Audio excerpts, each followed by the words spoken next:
11节的感动时刻，我们带您一块来欣赏客家的竹雕艺术。其实竹子因为质地相当的硬，同时竹纤维很容易刺伤手，但是竹雕师彭月琴乐此不疲，把客家桐花跟竹雕结合，一系列的客家茶具大受欢迎。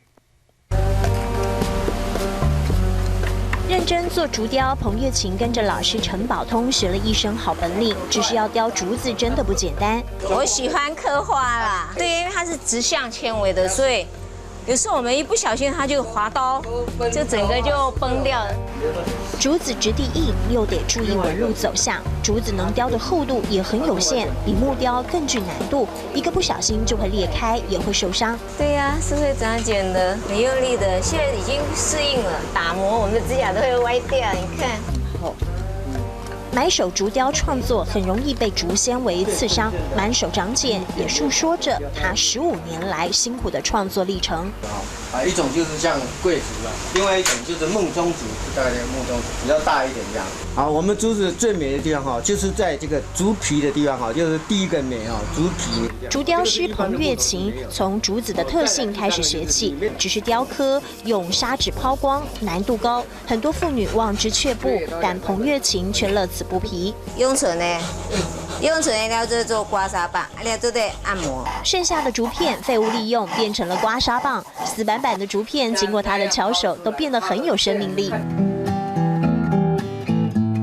身为客家人的他，最喜欢把竹雕跟客家结合，各式桐花飞舞的茶具成了他创作的印记。就只有它的纹理可以表现它的花朵的美，还是可以表现出来。它跟木头最大不同，就是因为它的直向纤维，然后它还有竹子的那个竹节，我们也很好表现。